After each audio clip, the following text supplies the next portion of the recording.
Okay, confession time. I once raised my haircut prices by $10 and got anonymously emailed by a client who literally used the address not my real email at gmail.com to tell me I was basically robbing people. They said I was already overpriced, that tipping was uncomfortable, and that it was unfair that I'd give myself a raise when no one else was getting one. And you know what?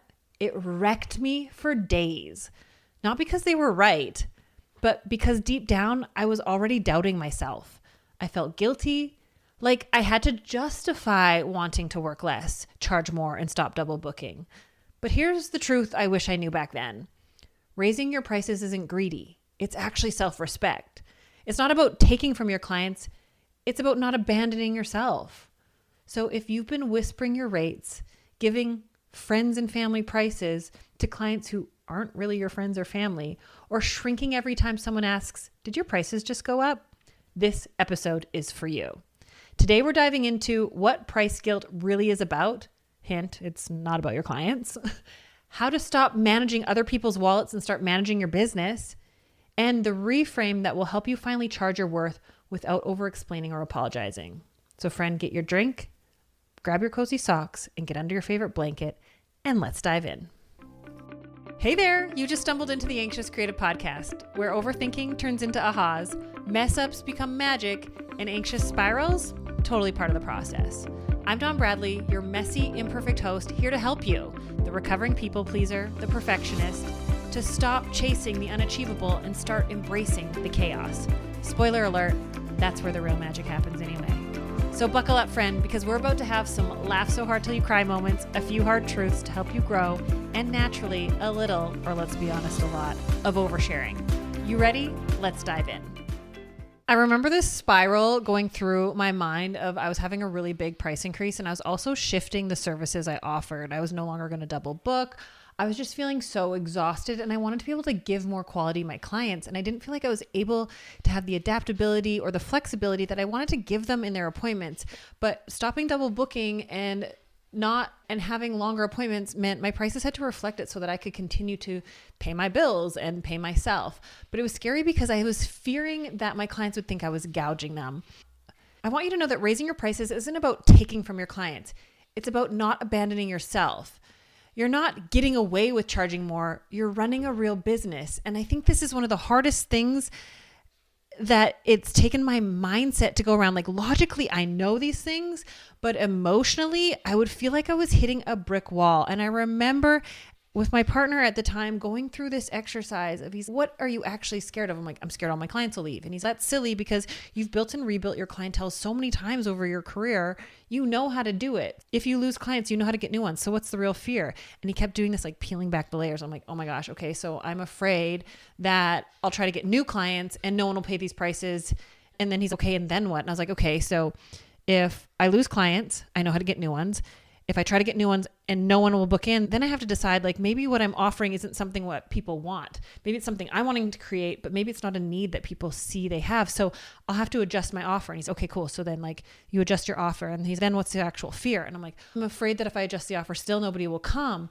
And I've tried something else. And then he's okay, so then what? And I was like, I guess then I would go back to switching the offer or maybe adjusting my prices or maybe going back to what my old prices were when I was booked. And he's okay, so what's the actual fear? And I was like, oh my God, I'm not afraid of my business crumbling or losing clients. I'm afraid of being embarrassed of trying something new and it not working. Oh, yeah. Did I just totally nail it for you as well?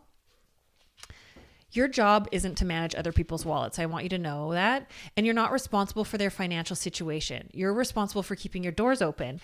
And if you're tired and exhausted and burnt out and wanting to try something different, try it. I can't guarantee it's going to work, but I know that if you put the effort in, if you trust yourself, if you know that you're not gouging them, or you're not just raising it just because you're like, I don't want to do this anymore or whatever, but you've actually done your due diligence. You've done your market research. You know what people are looking for. You know what you want to deliver. You're communicating it in a way that they understand that you're bringing them value and you're able to give them a transformation. I think about the time when I started, I went from free consultations with clients to charging $50 for a half an hour to consult with me. And I got so much pushback, and pushback not from clients, but from other hairstylists in my area saying, how dare you charge for a consultation?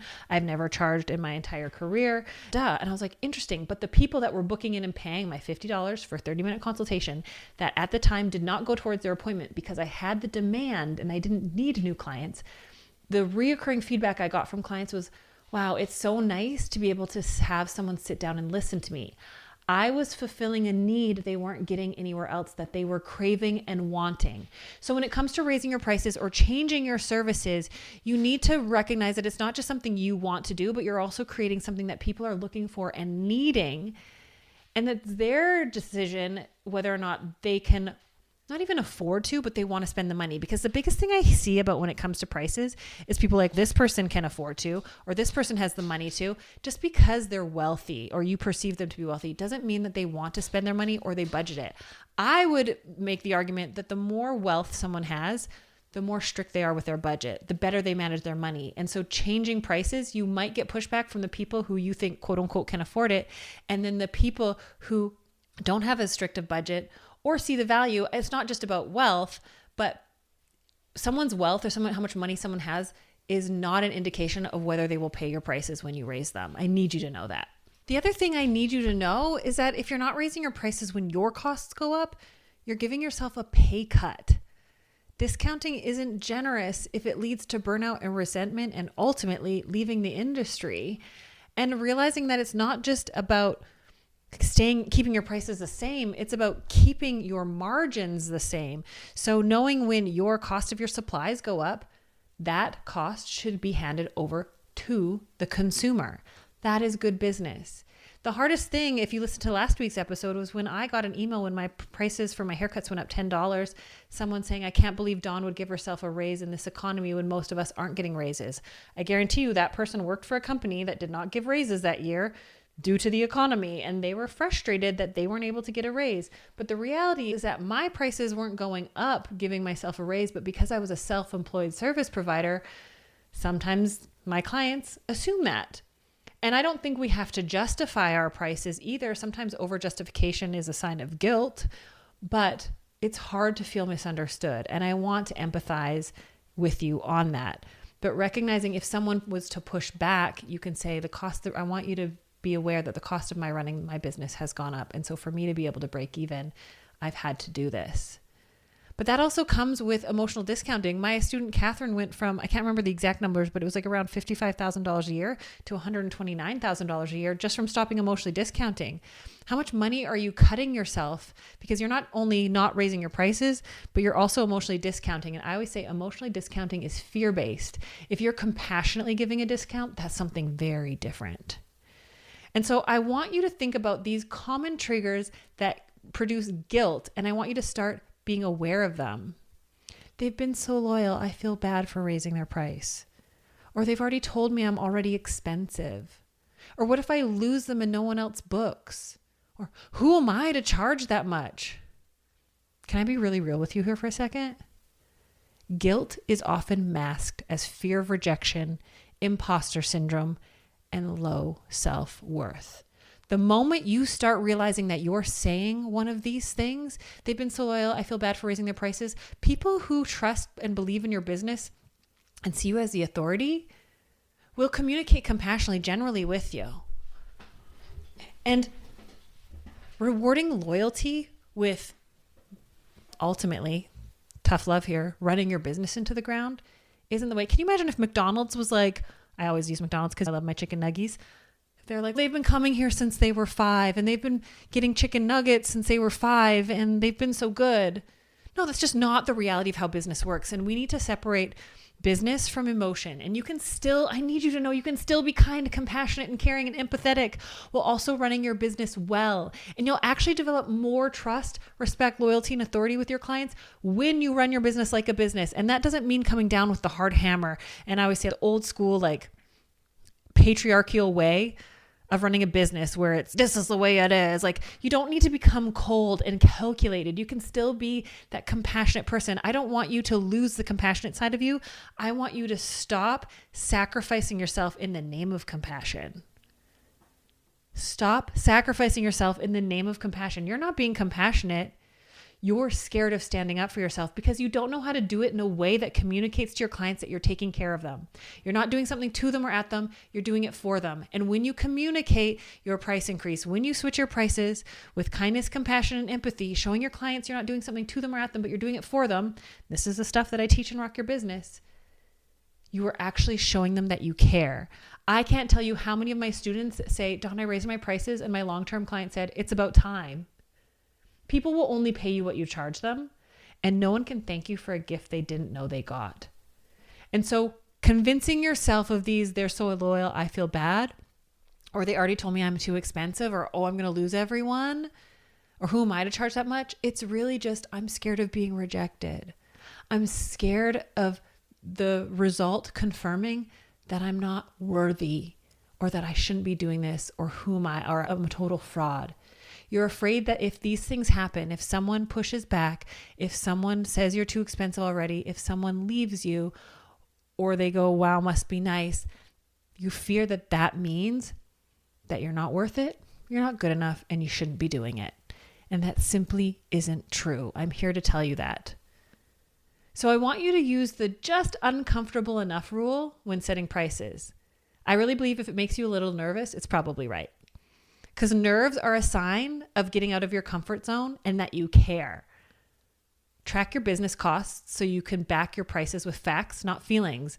This is where the metrics that matter is gold inside of Rock Your Business. My student, I was just talking to her the other day, and she just implemented a price increase and new services. And she's like, it's day 2 and it's going and I feel good. And I said, okay, let's also go to the numbers. And she's like, I'm already hitting the last 2 days. I've already hit my goal numbers. I also had another student that I worked with that she doubled her prices, stopped double booking, let go of her assistant, and her schedule looked different. She knew it was going to look different, but the emotional reality of things looking different is scary. All of a sudden she went to being slammed 12 hours a day back to back, and she didn't like it. When she switched everything, all of a sudden her schedule looked emptier. She's gone, I'm freaking out. People are canceling a couple appointments. My schedule isn't as booked as before. And I was like, I get it, but this is the change that you wanted. Let's go to the numbers. She went to the metrics that matter, and she went, oh, I'm actually making more money than I was before. So often you're addicted to being overbooked that when you actually implement the changes that you want, you implement that price increase you want, and it weeds out a couple clients and you're not as fully booked and you're not burning out, you panic because you're so addicted to seeing it that way. And that's where you validated yourself in being worthy of making the money. But all of a sudden, when you start making the money and you're not as fully booked, you feel a little guilty. Or you don't even look at the numbers and you go, oh my gosh, my business is going to the ground, and you trust your feelings rather than facts. That's why it's so important to track things with a simplified system, especially when you're not a numbers person. And that's why Rock Your Business is made for you. And please don't ever apologize for charging fairly. You shouldn't be like, I'm so sorry, my prices have to go up. The moment you say, I'm so sorry, my prices have to go up, you're communicating to them that you don't think they should be going up. And then why would they feel confident paying it? You can still be compassionate and be like, hey, I want to still see you. And I understand sometimes a price change affects people's budget. So let me know if there's anything we can work out. But practice saying your new prices out loud until they feel natural. I know that seems weird, but practice makes progress. I don't believe in perfect. And you have to start practicing. So think of my charging triangle. It really goes to a client. So often we think a client pays me and I put that money in my pocket. But if client pays, the business pays its bills. And if there's anything left over, you make it. That total amount you're telling your client is not the money that's going into your pocket. And I want you to give yourself permission to outgrow your old prices. Your prices should evolve as you evolve. You're investing in your education. You're joining business classes like Rock Your Business. You're learning new techniques. You're constantly growing and evolving, investing. Your prices should reflect that. The anonymous email that was not my real email at gmail.com rant, it stung. But ultimately, it taught me to trust myself, that I was okay with letting go of the people, the trolls, the disgruntled people that weren't willing to even actually voice their opinion. They had to do it anonymously. I won't engage with that. And I had to be willing to let go of that client to welcome in the ones that would pay. I had to make sure that my messaging in my emails, in my Instagram posts, were communicating to my ideal client that I wanted them to come in. I had someone once inside of Rock Your Business, they were creating their ideal client. They're like, my ideal client wouldn't pay my prices. And I was like, then that's not your ideal client. If you're trying to market to somebody who wouldn't actually pay your prices, that's not going to work. Your ideal client has to see the value in it. And that told me that person didn't believe they should be charging what they were wanting to charge, which then goes back to a lot of mindset work, which is really important. We have to shift the narrative. There was a time where I almost discounted $40 because a client said something that I assumed was combative, even though she loved the result. She was just making a statement that, wow, I've never spent this much money on my hair before. And I immediately went into belly up discount mode. Thank God I didn't, and I waited for her to continue on when she was just making a fact. But I was feeling insecure about my price, so I went into thinking I was being attacked. I assumed tone and intention. I had to learn how to shift from I have to keep everyone happy to I have to keep my business sustainable so that I can continue to serve people. If you keep everyone happy, that is your shortcut to burnout, resentment, frustration, and ultimately feeling like you're drowning in your business and that your business is running you and you're not running your business. I always say your business should fund your life, not run your life. So I want to leave you with a couple questions. What's the story you're telling yourself about why you can't raise your prices? And would you still charge what you charge now if someone else had to tell your clients the price for you? Would you charge more if someone else was taking the money? And what would change in your business if you stopped emotionally discounting today? This is exactly the kind of emotional work that we do inside of Rock Your Business together. It's not just about numbers. It's about unlearning the guilt, the shame, and the self-abandonment that's been running your pricing. It's not only what to do, but the inner work of how to actually get it done. I give you the plug and play systems and the emotional coaching to follow through on them. Hey, if your stomach still flips when you think about raising your prices, just know this, please. You're not alone. This stuff is emotional. You're untangling years of people-pleasing, perfectionism, and the fear of being too much. But the truth is, charging your worth isn't selfish. It's self-honoring. And your dream clients, they'll respect you more for it. Next week, we're diving into something so needed. If your income feels like a roller coaster lately, it's important to work less and earn more while building consistent income without burnout. We're talking practical, doable steps to stop the feast or famine cycle and finally build a business that doesn't suck the life out of you. And if you're nodding along thinking, okay, but how do I actually do this? I actually have something just for you so you don't have to wait till next week. Go watch my free masterclass on how to ditch the overwhelm and become wildly profitable. It's a step-by-step breakdown I wish I had when I was burnt out, overwhelmed, and scared to make a change. There's no pressure, it's free, and it's value-packed, judgment-free, and totally up your alley. Just go to dawnbradley.com/free class and I'll see you in there. You'll get instant access. And until next week, friend, stay cozy, stay kind, and always